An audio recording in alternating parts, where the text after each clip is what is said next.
Are reporting, I know you have reporting on this as well. Netanyahu plans to present Trump with fresh intelligence on the state of Iran's nuclear and military rebuilding. What are you hearing about this meeting? So, as you said, this is the first time they will have met since the war began.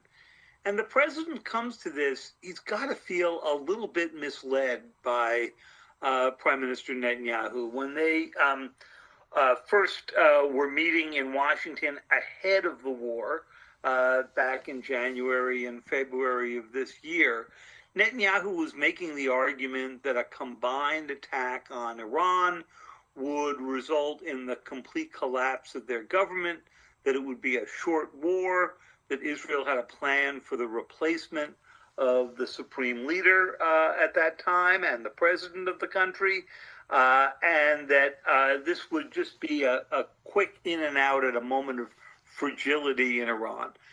Everything about that prediction, Kate, turned out to be wrong. And now the president is somewhat trapped.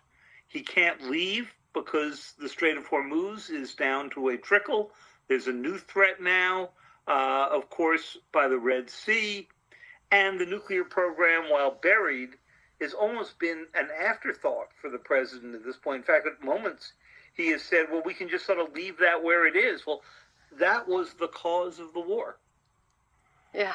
And Kim, add into this now, the U.S. munitions stockpile issue. I mean, the president is talking about it. He said yesterday on Air Force One, we're in very good shape, but some of the more sophisticated stuff, we'd certainly like to have more. He blamed the previous administration for sending more advanced weapons to Ukraine. He said, we have a lot of the mid-level stuff. I'd like to have more, to be honest. What are you hearing about this aspect of it, Kim? Well, the real threat in terms of the stockpile is how fast the Patriots are getting burned through. Something like half of the 2,000 Patriot supply prior to this war, according to SIS and other analysis, has been expended. That is the stuff that you need to protect Gulf capitals, to protect U.S. bases, and yes, to protect Ukrainian cities.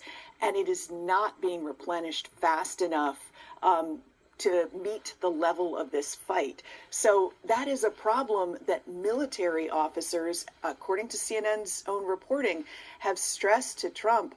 We basically can't keep up, and we're, according to the U.S. intelligence community, they're not getting any sort of strategic or behavioral change out of Iran for all of these munitions expended. And that's a reality that Trump can't change with slogans.